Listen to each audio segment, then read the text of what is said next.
Enjoy your time here and find peace in the stories we tell. If you liked the story, don't forget to like, comment, and subscribe to support the channel. In the third year of my admiration for Cedric Shen, I accidentally gained 3 chances to travel to the future. The first time, I traveled 1 year forward and found I had married him as I wished. But on the wedding night, he drunkenly barged into the bridal room and strangled me. He said, "If you had not used a favor to force me to marry you, how could Giselle Shen be so desperate that she jumped into the lake, and how could she end up marrying someone else by mistake?"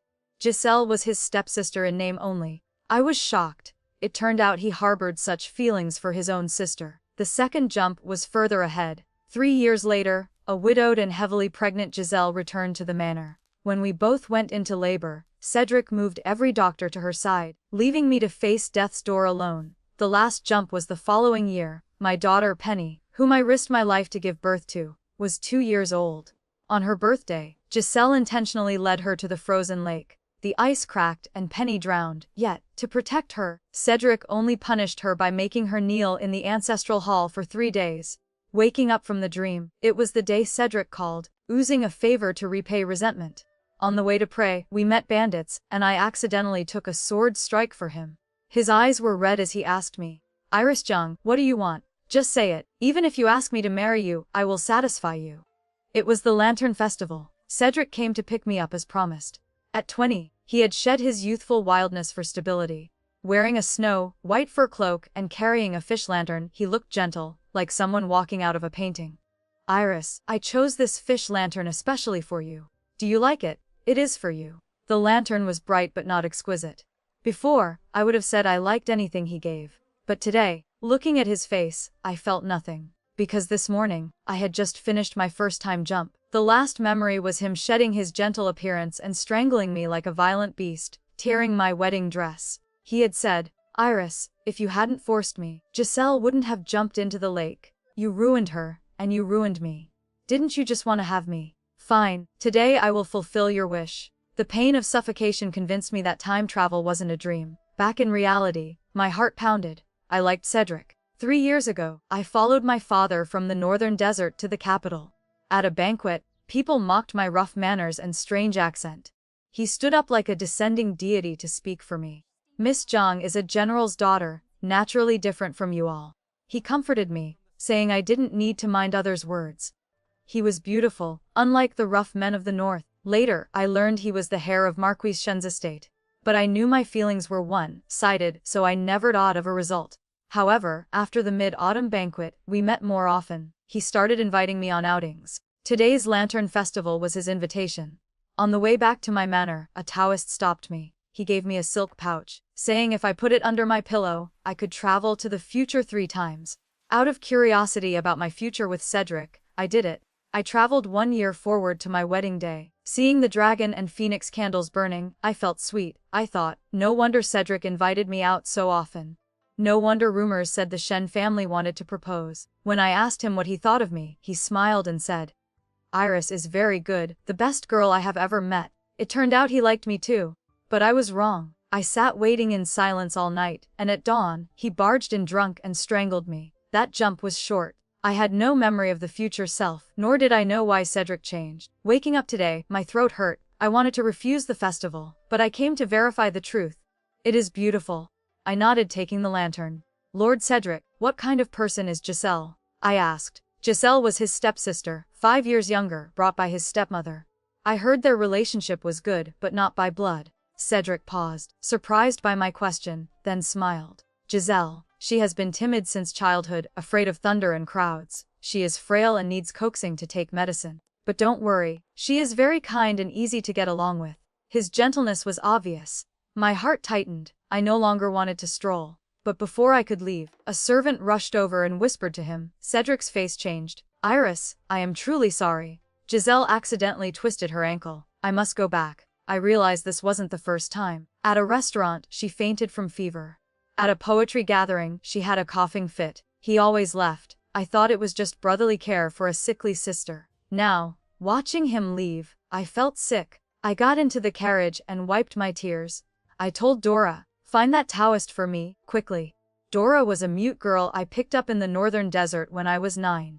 On New Year's Eve, during a heavy snowstorm, I tripped over her. She was buried in snow, burning with fever. I named her Dora. She couldn't speak but was very sharp. I begged my father to keep her. She had a photographic memory and could find the Taoist. Even though the experience felt real, I needed to confirm if it was just a dream. That night, I put the pouch under my pillow again. I didn't want to see my future with Cedric, but to understand what happened, I knew my character. I would never force him to marry me if he didn't love me. Why did he hate me? I woke up in the Shen Manor, but the room was cold, without red decorations. My belly was high. I looked 7 or 8 months pregnant. I asked a maid, "What year is this?" She looked at me strangely. The 27th year of the Emperor's reign. It was 3 years later. Dora was missing. When I asked where Dora was, the maid knelt and said nothing. I ordered a carriage to visit the Zhang family, but the maid kowtowed and begged me not to make things difficult. I walked to the main gate. A guard stopped me coldly. "Madam, the heir has ordered that you cannot go out."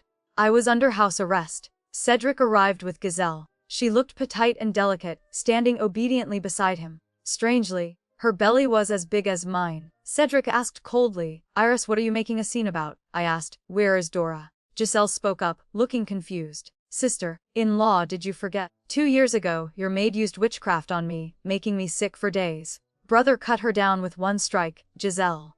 Cedric cut her off, looking displeased. "Why bring that up?" I was stunned by the words, "cut her down." My ears rang. Suddenly, someone screamed, "Blood. Madam is bleeding." Abdominal pain made my legs weak. "Help her," he ordered. "Madam is about to give birth. Get the midwife." But as he supported me, a groan came from behind my stomach. A maid panicked. The young miss seems frightened and is also going into labor." Cedric immediately let go of me. I almost fell but leaned against the wall. He picked up Giselle anxiously. "Call the doctor." "Where is the doctor?" I was helped back to my cold courtyard. I was in pain for 4 hours, but no midwife or doctor came. Only 2 young maids cried and comforted me. Basins of hot water came in and went out as red blood. Finally someone came. It was Cedric. He stood outside the door. "Iris, Giselle is about to give birth. I didn't expect you to go into labor at the same time. Bear with it a little longer. I have sent someone outside to find a midwife." He meant the doctors and midwives in the house were all with Gazelle. The pain was tearing me apart. I managed to ask, "How much longer? Can it be faster?" Cedric got angry. "Iris, if you hadn't made a scene today, Giselle wouldn't have been frightened into premature labor. You are from a martial family and have a strong body. Giselle has been frail since childhood, unlike you. If she doesn't have experienced doctors, it will cost her life. Stop making trouble. I know what I am doing." He walked away. My nerves snapped. He said he knew what he was doing. It was laughable. Once, he gave me a hairpin and accidentally pulled my hair. Seeing my tears, he apologized and said, "So Iris is afraid of pain. I will remember." But he forgot. He forgot that I was also afraid of pain. Suddenly, my lower abdomen felt incredibly heavy. I heard a baby crying and the maids rejoicing as if they had survived a disaster. "It is born. Madam has given birth. It is a young miss." In an instant, my vision went dark, and all my strength seemed to be drained away. I did not know if I was dying, or if this time jump was ending. Before sinking completely into the darkness, I held on to my last shred of consciousness. I bit my finger, it bled, and tremblingly wrote a line of blood on my inner robe. "Divorce him. He is not a good man." I am still alive. Startled awake, I realized I had returned to reality and was lying in my own room. Someone was holding my hand tightly. It was Dora. Her brow was furrowed, and though silent, she seemed to ask anxiously what had happened. The real warmth from her palm settled my mind. I could not control myself and threw myself into her arms. "Dora, it is so good. Dora is still alive." My eyes stung, and I could not help but sob. My tears soaked Dora's clothes. Smelling her unique warm scent and feeling her gently patting my back to comfort me, my tense nerves finally relaxed. It took a long time before she gently helped me sit up. I saw her sign. "Why are you crying? Was the future very bad?" "Why cry?" I could not answer. Should I say I brought her to the Shen family only to watch helplessly as Cedric cut her down with a sword? Or should I say that I knew Cedric was her murderer, yet I still let myself carry his child? Dora and I grew up together. On the surface she is my maid, but in reality, we have long been like biological sisters. I know very well that with her character, she would absolutely never use witchcraft. I also understand that although I cry easily, I absolutely do not tolerate humiliation, nor would I ever allow an enemy to sleep beside me. I do not understand what exactly happened, nor do I dare to jump to conclusions. So I just shook my head and said, "It will be fine. It will definitely be fine. I will not marry Cedric. Dora will not die. Those things will not happen again." I began to avoid Cedric and did not use the silk pouch. Cedric sent someone to ask if I wanted to go out of the city to watch the snow in a few days. I did not reply. But avoidance only works for so long. On the Emperor's birthday, officials brought their families to the Palace of Longevity. I saw him again at the palace gate. He got out of the carriage, opened an umbrella, and helped a girl of about 15 or 16 step down. It was Giselle. This was the first time I met her in reality. Her face was identical to the one I saw after the time jump. As soon as she came into view, my heart skipped a beat. Under the heavy snow, she wore a pale yellow dress and held Cedric's arm, whispering something with a lovely smile. When the corner of her eye caught sight of me, her smile froze. Cedric seemed to notice and followed her gaze. "Iris, you are here too." Joy appeared in his eyes as he stepped forward, and Giselle quickly followed. "Is this the Miss Zhang that brother often mentions? Meeting today, she is indeed extraordinary." She was smiling. The smile was sweet but did not reach her eyes. I have seen that kind of smile many times and could clearly distinguish whether it held admiration or hostility. So I just nodded faintly as a greeting. I silently followed the crowd into the palace. Cedric took a few large strides to catch up and walked beside me. Perhaps compared to a few days ago, my attitude was too cold. The joy between his brows faded, replaced by some confusion. "Iris, are you unhappy because I suddenly left during the Lantern Festival?" Seeing I had no intention of answering, he lowered his eyes. "That day I acted inappropriately and wronged you. I heard there is a plum blossom forest outside the city blooming beautifully these days. Why don't we go admire the flowers when the snow stops? Rest assured, this time it will be just the two of us. I will absolutely not leave you behind again." His voice was incredibly gentle. When I glanced over, I met his serious gaze. As our eyes met, the bottom of his eyes seemed to hold melting first snow. I paused. It was hard to imagine that such a gentle person could become so cold in the future. I said faintly, "After the new year, there are many trivial matters in the manor. I will be busy. I am afraid I will not have time in the future." I refused very decisively. Cedric was stunned. Just then, Marquis Shen called out to him from ahead. "Cedric, come here and greet General Zhang." He could only give me a deep look before walking quickly ahead. As soon as he left, Giselle leaned in close. She was still smiling as she asked innocently, "Sister Zhang, are you angry with my brother?" It was clearly a question, but she did not wait for my answer before continuing. "Last time, if I had not suddenly twisted my ankle, brother would not have rushed back to the manor. It was my fault. Clearly, the injury was not serious, yet I troubled brother to make a special trip back." Her words contained provocation and showing off. How could I not hear it? But being in the palace, I could not flare up. I just quietly quickened my pace, trying to distance myself from her. But after taking just one step, my waist was suddenly pushed hard by someone. In the next moment, I heard a scream. "Brother!" Giselle and I fell at the same time. Because of the snow and slippery road, Giselle was unstable and fell, coincidentally crashing into me. I was standing on steps that were lower down. Being bumped by her, I immediately pitched forward. In that flashing moment, I saw Cedric rushing over. Clearly, I was closer to him. Clearly, Giselle only fell onto the flat ground, while beneath my feet were dozens of dangerous steps. Yet he seemed not to see me at all. He brushed past me and firmly caught Giselle. Fortunately, my father and Dora were there. They rushed over, using their bodies as cushions beneath me. One person grabbed my hand, and I avoided a bloody head injury. "Iris, are you okay? Where does it hurt? Tell father." My father's face was terrifyingly pale. Cedric only saw me then. He rushed over, intending to help me up. "Iris, are you alright? Do not touch me." Almost instinctively, I fiercely slapped his hand away. I was terrified to the extreme. My ears were ringing, and I completely failed to notice Cedric's face turning pale in an instant. His hand froze in mid-air as he stared at me blankly. I only vaguely heard Giselle crying and making excuses. "Brother, I am sorry. I did not stand firm and caused Miss Zhang to fall.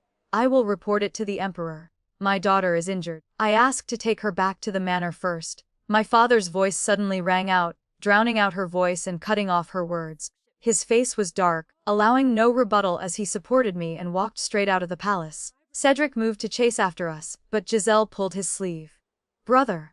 In the end, he still stopped. By my ear, my father's voice was cold and gloomy. "That girl has an impure heart. One look and I know it was intentional. Iris, this entire Shen family is not simple. Cedric is not a man you can entrust your life to. Do not think about it anymore. This was the first time my father advised me. He knew that although I cried often, I had my own opinions since childhood, so he never interfered in my marriage matters, letting me decide for self. I was long past the age of coming of age, yet he never urged me. I refused countless matchmakers, and people in the capital used me as a joke. He would just laugh and say children have their own blessings. For him to resolutely stop me this time, he must have been angry to the extreme. But I did not have the mind to comfort him because the Taoist who gave me the silk pouch had been found. Less than an hour after returning home from the palace, Dora brought him to the manor. However, the silk pouch was not made by the Taoist. Someone had asked him to pass it to me. He did not know who the person was or what they looked like. He only knew the person's carriage was tall and large, and carved on the carriage window was an upside-down bat. Bat sounds like good fortune. In the capital, families with bat carvings on carriages are not few, but an upside-down bat is very rare. In my memory, I saw such a carriage at the Mid-Autumn Palace banquet last year. That day, I followed my father into the palace. On the way, a carriage slowly drove in. My father pulled me aside and bowed respectfully. But as the carriage passed us, it stopped. The window opened slightly. A pair of slender, pale hands lifted the curtain. A man with an elegant voice greeted my father faintly. General Zhang. My father smiled and replied, Prince An. They did not talk much, and I did not see the person's face clearly. Later I learned he was the youngest son of the late emperor. The current Prince An, Prince Adrian Yan, was granted special permission to enter the palace by carriage because of his poor health since childhood. I did not know if the person who gave me the silk pouch was him. After thinking for a while, early the next morning, I wrote a visiting card and sent someone to Prince Adrian's manor. The reply from Prince Adrian came very quickly. It was returned to my hand in less than half an hour. And the moment I received the reply, I was almost certain that the person who gave me the silk pouch was indeed Prince Adrian, because the note contained only one sentence. Tomorrow afternoon, at the tea house outside the capital, doubts will be resolved. The next day when I arrived at the tea house, Prince Adrian was already there. He was just as the rumors described. Because of his frail body, Prince Adrian's face was very pale. But his features were deep, and his lips were bright red, perfectly balancing the sickly look, making him appear both handsome and somewhat bewitching. I respectfully curtsied. A humble girl greets Prince Adrian. He waved his hand slightly, signaling me to sit. He then signaled his guards and Dora to step back, leaving only the two of us. Then he smiled faintly and said, Iris, we have already met. You do not need to be formal. You can call me directly by my name, Adrian. Already met. Was it at the previous palace banquet? I did not understand. He seemed to see through me and shook his head slightly. The future is not correct. It should be said that we met in a previous life. The words, previous life, made my heart tremble. He did not beat around the bush and spoke softly. When the Taoist gave you the silk pouch, he must have said you could peek into the future. But actually, the term peeking into the future is not accurate. Because whether for me or for you, those things have actually already happened. What do you mean?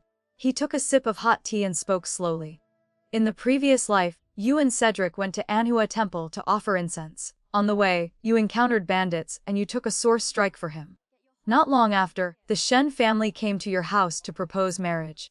On the day the two families set the engagement, the second miss of the Shen family accidentally fell into Mirror Lake on the outskirts of the capital. It happened that I was at Mirror Lake that day releasing lanterns to pray for my mother. I saved her. After waking up, she claimed I had tarnished her reputation and said if I did not marry her, she would make a scene for the whole city to know. So I married her. After that, we met a few times. Once, I heard your maid was cut down because she used witchcraft. Not long after, I coincidentally met you near the medicine hut. Another time, during the autumn hunt, you and Giselle had a conflict. You almost strangled her to death. It was Cedric and I who stopped you. And one more time, you actively sought me out, saying you had something to give me. But we were interrupted by Cedric halfway through. The conversation ended hastily, and the next day, I was poisoned and murdered before I could know what that thing was. Adrian's voice was very light and slow, and his expression was extremely calm. But I became more and more horrified. Yet his words did not stop. He paused, looked straight at me, strangely serious. Iris, these things are not the future but the past. I died once because of the poison, And you really did marry Cedric?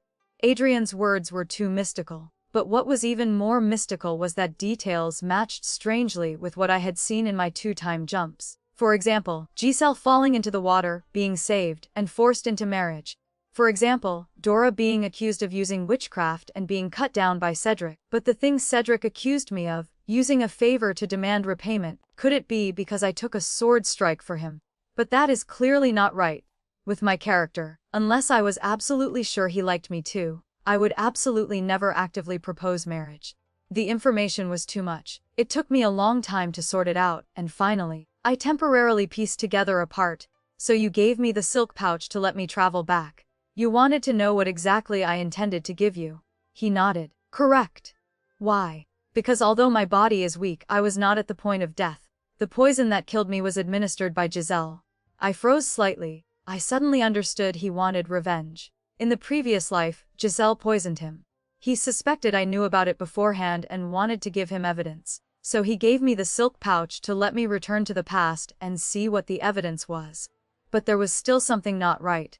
My thoughts were too chaotic, and I did not have time to think deeply because a carriage approached. As it passed the tea house, the curtain was lifted a corner and a young girl's clear voice drifted out. Brother, there is a tea house here. Why do we not rest for a while? And the man's voice was strangely familiar. It was Cedric, he said. All right. You two get down. Seeing me and Adrian, Cedric froze. He even forgot to bow and his brows immediately furrowed tightly. Iris, why are you here? And with Prince Adrian. Cedric at this moment seemed to have all his thoughts written on his face. His eyes were full of doubt, incomprehension, and anger. I could not read his messy emotions. After experiencing 2-time jumps and looking back at his current self, I only felt a sense of disjointed detachment. I did not want to get entangled with him, nor did I want to answer. I stood up faintly. I bid you farewell, Prince Adrian. We will meet another day.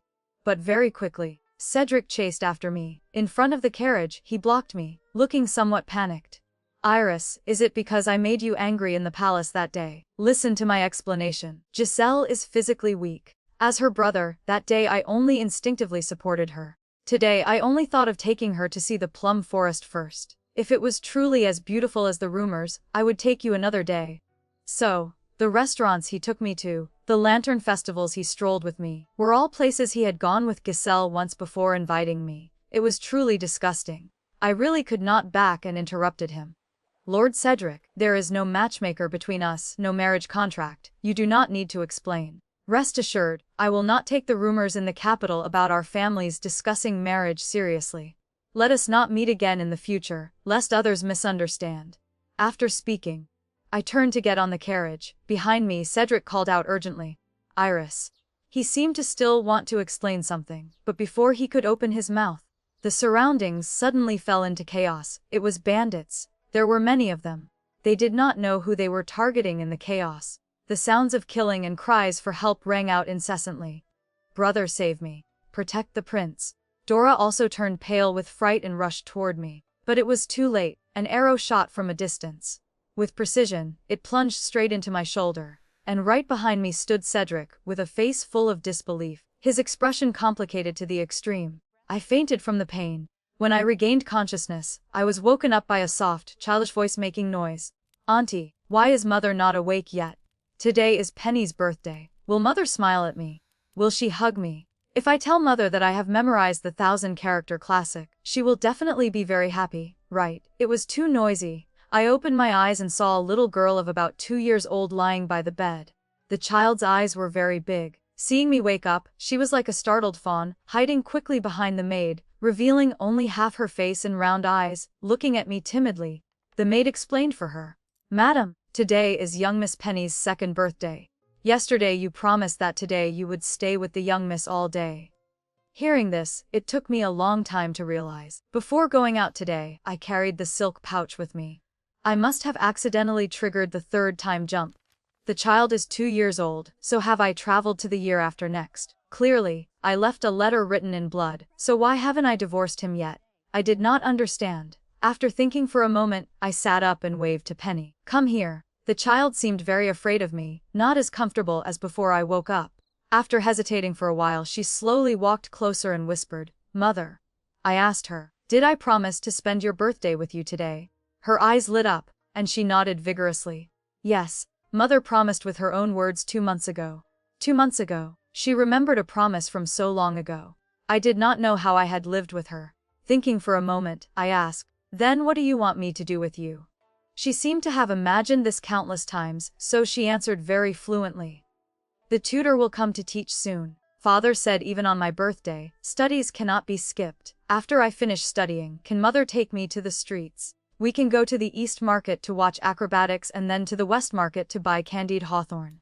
I heard Mother likes sweets too. I have some silver scraps. I will buy them for Mother." She became more excited as she spoke. Looking at her sparkling eyes, I did not know why a sudden bitterness rose in my chest. I dared not look at her. I nodded awkwardly.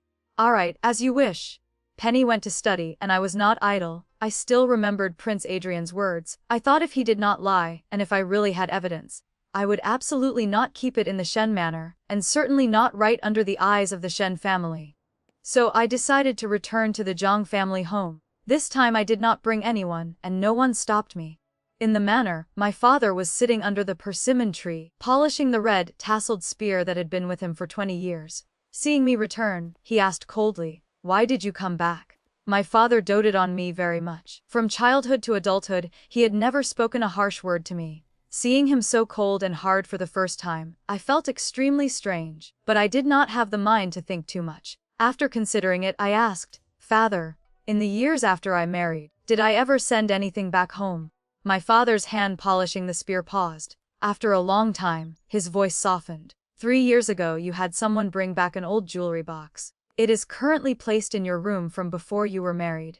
The main matter was more important, so I immediately ran to my old courtyard, ignoring my father's unusual behavior. Just as my father said, the jewelry box was placed conspicuously on the table. I dumped all the old jewelry out of the box. Feeling around for a moment, I indeed found a very small gap in the wooden board behind the drawer. I used force to remove the board, and a thin piece of silk and a letter fell out. The silk bore the private seal of Marquis Shen, Cedric's father. The writing was dense, and the content was terrifying. However, just as I silently memorized the content and intended to put the silk back, I heard the voice of a Shen family maid outside the courtyard. "Madam, it is bad. Young Miss Penny? She is gone." Penny was dead. On the carriage rushing back to the manor, the maid sobbed while reporting. After finishing her lessons, Miss Penny passed by the carp pond and met Miss Giselle, who was leading young Master Jimmy. Hearing that today was her birthday, and that Madam would be with Miss Penny all day, Miss Giselle blocked this servant and drove me away. I was too far away to hear what they said. I only saw her pointing at the carp pond, and the young miss walked over there. The pond had only frozen the night before. How could it be solid? I tried to stop them, but the ice had already broken.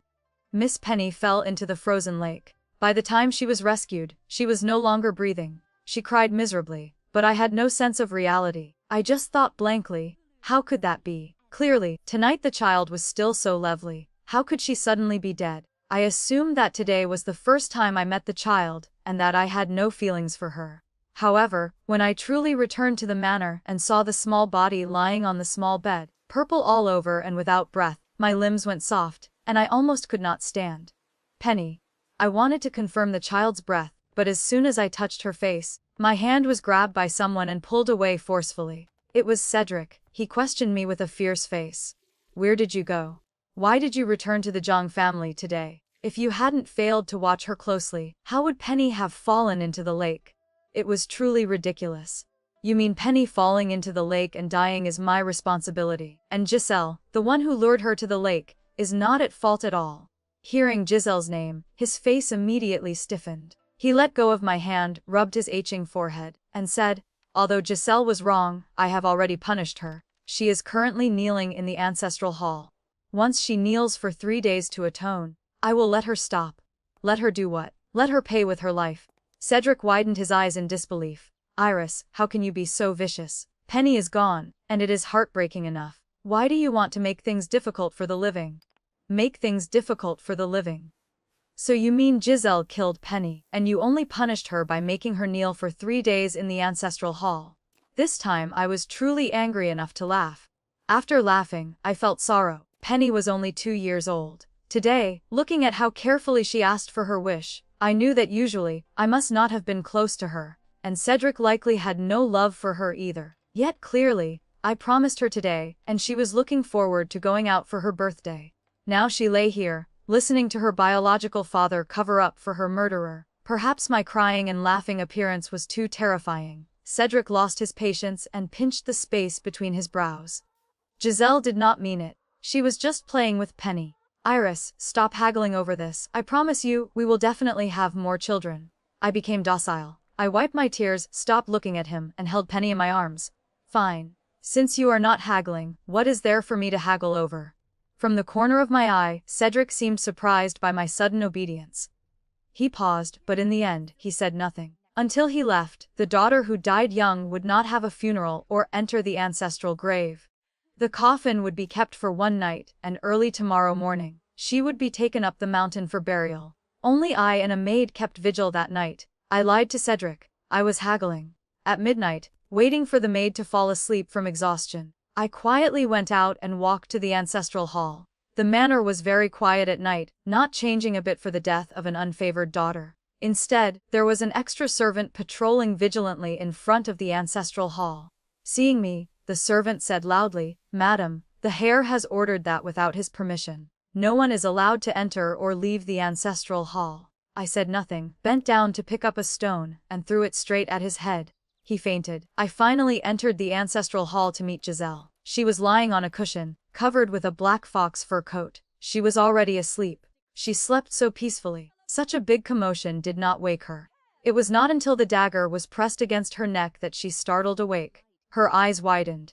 As our eyes met, her expression changed slightly, but she seemed to have guessed I would come. In just a blink of an eye, the corner of her lips curled into a provoking smile. "Iris, you have been cowardly for so many years. I thought you would continue to be cowardly this time too." After speaking, she chuckled softly. "Do you dare to kill me? You don't know, do you? Years ago, your father held military power. Father wanted my brother to marry you, but he refused from beginning to end. It was only when he realized his feelings for me that he followed father's instructions to approach you. So, Penny is dead. He may have many more Pennies, but my Jimmy will be his only son." Her voice was light, but her words were like thunder, smashing into me and making me dizzy. No wonder after the mid-autumn banquet in the palace, Cedric actively invited me several times. Rumors began to spread in the capital that the manor wanted to form a marriage alliance with the Jiang family. No wonder last time he transferred all the midwives and doctors to Giselle's room. No wonder Penny died, and he showed no sadness at all. Because he still had a child, a son born to him by Giselle. At this moment, I had no sadness left in my heart, only rage. A murderer must pay with their life. I had to kill Giselle. Thinking this, my hand applied force, but before the blade could stab down, my wrist was suddenly grabbed by someone and thrown away forcefully. My head hit the ground, and I was dizzy for a while. When my vision cleared, I found Cedric had entered and was blocking in front of Giselle. "Brother, I killed Penny. It is natural for sister-in-law to hate me. Just let her kill me. I am willing to pay for Penny's life."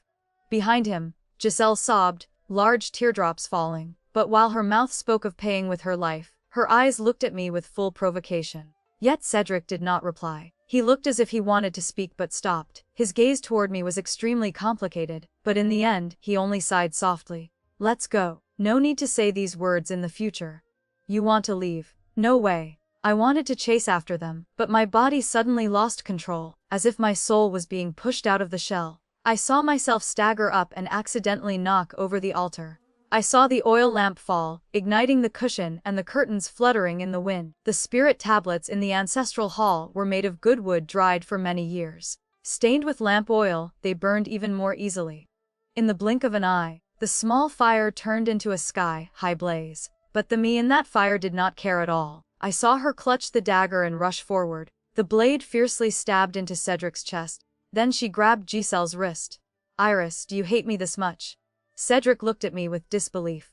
She did not look at him, nor did she listen to Giselle's crying and screaming. Crying, she raised her head to look into the void, seemingly facing me for a moment. In a flash of lightning I suddenly understood. The me of this world had returned. I also suddenly understood that she and I shared the same soul and the same choice. Because a voice rang out in my head and heart at the same time, "Then let's die together." But the only one who died seemed to be me. As the fire grew larger and the thick smoke grew denser, Cedric finally pried my fingers open one by one. I was pushed down hard by him. As I fell, the burning altar table happened to collapse on top of me. Before losing consciousness, the last scene I saw was Cedric's back protecting Giselle as they left the raging fire. "Iris, I beg you, wake up quickly." The man's hoarse, painful voice was annoying. I struggled to open my eyes. It took a long time to realize I was lying in a strange room, and the person guarding by the bed was Cedric. Where was this? Was it reality or the past? I wanted to sit up. As soon as I moved, a heart-piercing pain came from my shoulder. It seemed this was reality. "Iris, why did you take the arrow for me today? Do you know if this arrow were an inch deeper, you would. Cedric's voice was urgent. I followed his voice and looked over, seeing his eyes were slightly red, but he did not continue. After a moment of silence, he spoke solemnly. "Iris, you saved me this time. I owe you a life. What do you want? Just say it. Whatever you want, even if you want me to marry you, I will definitely satisfy you. Marry me." I was stunned, suddenly realizing this moment was the time of the so-called oozing a favor to demand repayment. Hemph. What did he mean by even if I wanted to? What did he mean by definitely satisfied? Clearly, he led the conversation word by word, and in the end, he turned around to blame me for using a favor to force him. It was ridiculous to the extreme. I did not answer. I asked him coldly, "Cedric, are you truly very grateful to me? Do you want to repay me?" He froze, then nodded heavily. "Of course. Then I understand." I nodded and turned to look at Dora standing at the foot of the bed. Sword. Dora understood my meaning. Without hesitating for a second, she immediately took a sword and handed it to me. I did not hesitate either. Enduring the pain, I drew the sword. While Cedric was still stunned, I stabbed the sword straight at him. "Miss Jung." Cedric dodged. He dodged too quickly. The sword that should have stabbed his heart finally only hit his shoulder. He clutched the wound, terrified. "Iris." "Why?" But I did not want to explain to him. "Cedric, I will not marry you. Not in this life, ever. So you do not need to thank me anymore. We are even." "No, that is not right either. It cannot be considered even yet. Between him and me, I will calculate this debt slowly." This was the Imperial Villa. The bandits were beaten back by Prince Adrian's guards. Many escaped, and this place was not far, convenient for treating my injury. When Prince Adrian arrived, Cedric had been gone for a long time. When he left, his look at me was extremely complicated, but I no longer had the interest to know the reason. I asked Prince Adrian, "Were those bandits arranged by you, Your Highness? You met me at the tea house, and the tea house happened to encounter bandits. It is too coincidental." However, Prince Adrian's expression is very calm. "The matter is too coincidental. It is natural for you to suspect me. Explaining with words is inevitably weak. Why don't you wait a few more days for the evidence?" Actually, I did not suspect him too much. Thinking for a moment, I weighed my words and said, "During the time I was in a coma, I traveled through time one more time. Your Highness guessed correctly. I indeed have evidence. But it is not evidence of Giselle plotting against you, but evidence of Marquis Shen colluding with the rebel prince."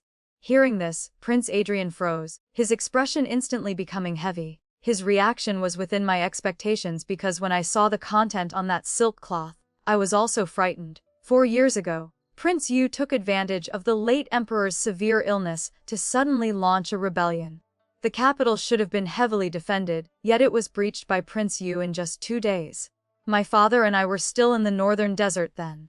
I heard that the rebellion caused heavy casualties. It was Prince Adrian who dragged his sick body out of the city to seek help, exchanging it for the young emperor's ascension and peace for the realm. However, many truths from that year were buried along with Prince Yu's execution on the spot. For example, who secretly provided him with military supplies, who provided him with silver, and even who secretly adjusted the city gate defenses.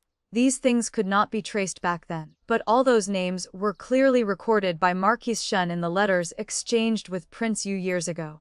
I think the me of that other world trusted Adrian. Because the moment I saw that letter, I suddenly understood why Cedric killed Dora, yet I remained in the manor for so many years. I also understood in that moment why the relationship between my father and me became so cold. Because I wanted revenge. Not wanting my father to be implicated, I could only choose someone trustworthy and powerful. And that person was Adrian. Prince Adrian, I have memorized every word of that evidence. I will write down the list from memory and give it to you. But I need you to help me do one thing. I sat up straight and frankly stated my condition to him. By this time, Adrian had recovered from the shock of the old case of the rebel prince. Just say it. I frowned and asked, Your Highness, do you know if Giselle was pregnant after you passed away in the previous life? Impossible. I never. He shook his head, but stopped halfway through his sentence. He was a smart man and must have guessed. After his surprise, he nodded and stood up. I understand. I will do it immediately. Adrian was indeed very fast. When I returned to the capital from the villa, the news of us encountering bandits outside the city had spread everywhere. The Empress Dowager was furious upon hearing Prince Adrian was frightened and sent a large number of imperial guards to search and investigate. However, for several days, apart from a few small minions, nothing was gained. Of course, that was just news circulating among the common people. My injury was not light. After returning to the manor, I stayed in bed to recover, keeping the door closed. Cedric, who was injured like me, was not idle. Invitation cards were sent to my manor one after another, but I never met him once. It was not until 5 days later that he sent a letter. I finally agreed to his invitation, scheduling a meeting at the West Pavilion of Mirror Lake at dusk the next day. I arrived an hour early, but I hid behind a rugged artificial mountain next to the West Pavilion and did not immediately come out to meet Cedric. The artificial mountain was tall and winding, with 9 twists and 18 turns and several different paths. It was very suitable for hiding people, and naturally, very suitable for secret meetings. Before long, a woman's shrill voice rang out. Didn't I say clearly that I would only contact you one way? Why did you send a letter to my manor? Also, how did you know my identity? You investigated me. The man was also furious. So many of my brothers were arrested. I contacted you so many times, yet you refused to meet me once. If I hadn't discovered you were the second miss of the Shen Manor and sent the letter into the manor, would you have come out? The second miss of Shen Manor was Giselle. Here is the money for you. 3,000 taels as agreed. Money exchanged, deal done. I warn you, don't contact me again. The man refused. I want 5,000 taels. Also find a way to get all my brothers out, otherwise, I will turn myself in. I will confess that you hired a hitman to kill. The second miss of the Marquis Shen hired a murderer to assassinate the daughter of General Zhang. At that time, I won't care what rumors spread outside. The argument between the two grew louder, and the content mentioned became more and more horrifying. After a stalemate for a long time, a third voice suddenly appeared. Hired a hitman to kill. Giselle, what is the meaning of this? It was Cedric. The artificial mountain was tall but not soundproof. He had just arrived at the West Pavilion when he heard Giselle arguing with someone. He was just curious about who she was talking to. He never expected to hear his sister, who had always been weak and harmless, actually doing such a terrible thing. It turns out that day Iris did not take the sword for me, but those bandits were arranged by you. Why? Why did you do this? He looked at Giselle, then looked at the bandit leader, falling into shock. Taking advantage of his daze, the bandit leader quickly escaped, and Giselle finally sobered up. Brother, it is not what you think. Listen to my explanation. Explanation. I heard it with my own ears. How else do you want to explain? Giselle cried and suddenly hugged Cedric tightly. Brother, don't you understand? Everything I did was for you.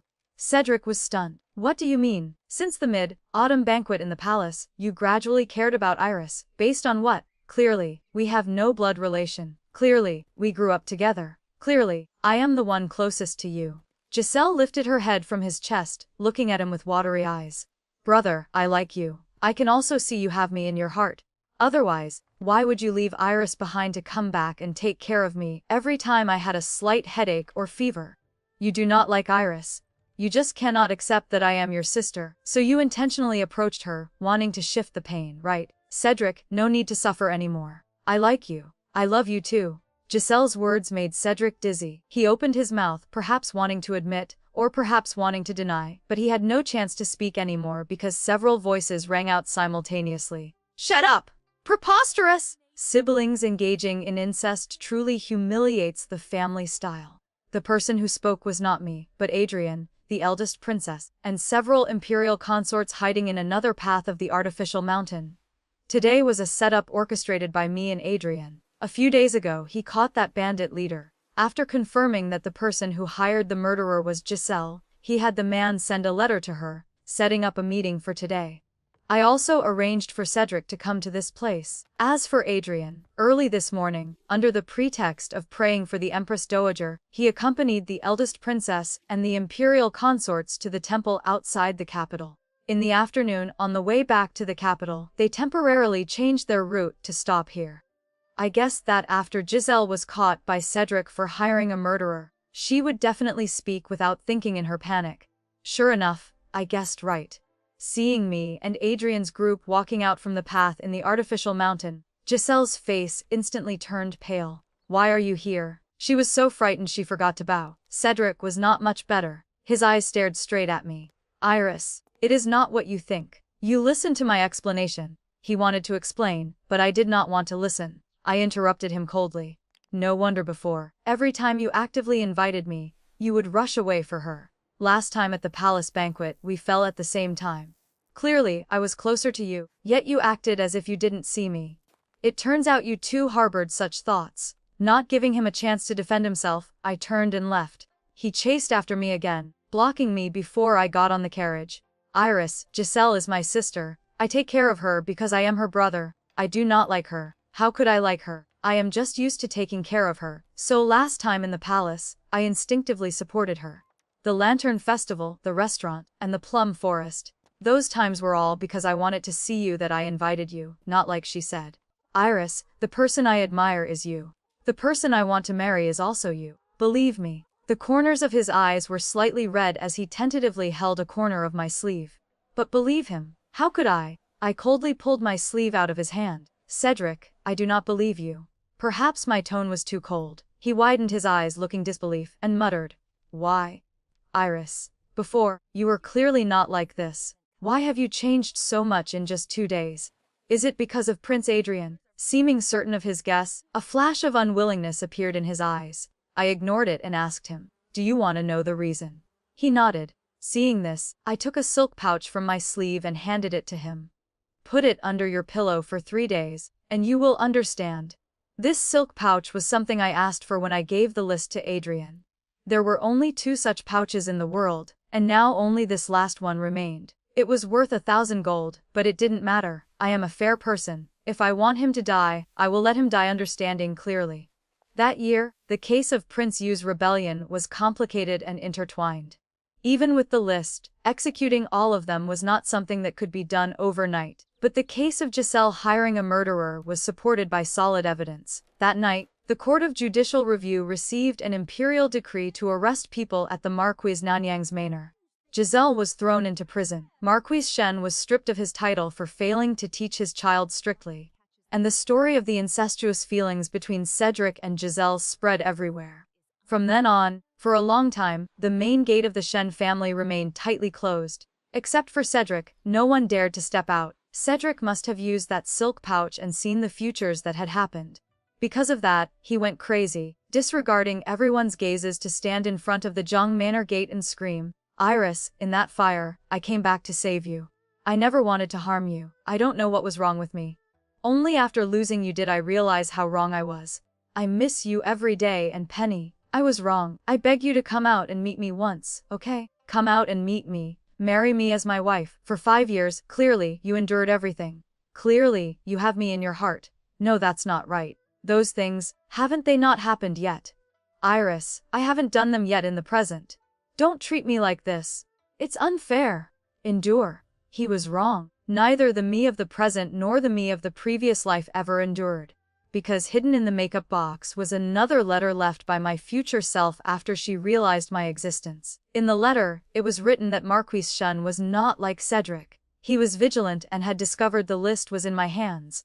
Prince Adrian was dead, and there was no one left to cooperate with. Divorcing might alert the enemy and implicate my father, so she dared not take the risk. Just wait patiently. Wait for the right opportunity, and she would leave the Shen Manor herself. As for meeting him, naturally, it was even more impossible. My father dumped a bucket of washing water on him and had people guard the gate day and night. If he came once, they drove him away once. Until 2 months later, Adrian brought the list and newly investigated evidence to the court. A series of officials, led by the Shen family, were imprisoned. Those who should be beheaded were beheaded, those who should be exiled were exiled. On the day the Shen family's property was confiscated, my father was very happy, so happy that he ate 2 extra balls of rice. Heaven has eyes. Finally, it can be quiet. Quiet, not necessarily completely. The Shen family was sentenced to execution for the whole clan. On the day of the execution, I deliberately went to a restaurant located on the road that must be passed to reach the execution ground. This was the restaurant where Cedric first invited me, still in the private room on the 2nd floor. Last time, opening the window, I saw the prosperous night view of the capital. This time, opening the window, I saw prison carts slowly approaching, along with crowds of people standing all over the street watching the execution and throwing vegetable leaves. In the prison carts, everyone from the Shen family, including Giselle, was crying to the heavens and earth. Only Cedric was unusually calm. From a distance, he seemed to sense something and looked up. He saw me, and also saw Adrian sitting opposite me. His eyes lit up for a moment, then instantly went dark. But he still stubbornly shouted, "Iris, I have repaid you a life. Next time I definitely won't let you go. Next time. Miss Zhang, rest assured. Karma has ended. The next time will definitely be different." Opposite me, Adrian held a cup of hot tea with a faint smile. He had also come intentionally to watch the execution. The massive resentment accumulated in his heart finally dissolved. I stopped looking. Cedric was still calling my name. I closed the window and thought to myself, I am not worried. Because I know, with my character, whether this time or next time, I will not follow the same disastrous path. I will be safe and smooth, years without worry or sorrow. True love should never require the sacrifice of your dignity or your life. Iris's journey teaches us that sometimes, the universe grants us second chances not to change others, but to save ourselves. We often cling to illusions of who people are, blinding ourselves to their cruelty. However, true wisdom lies in the courage to accept the painful truth, let go of toxic attachments, and choose our own peace. Ultimately, the best revenge is not merely destroying those who wronged us, but living a life of freedom, joy and self-respect that they can no longer touch. The story ends here for now. If it touched your heart or left you thinking, I'd love to hear your thoughts in the comments. Please like, subscribe, and share Raccoon Tale to help more stories come to life. See you in the next tale.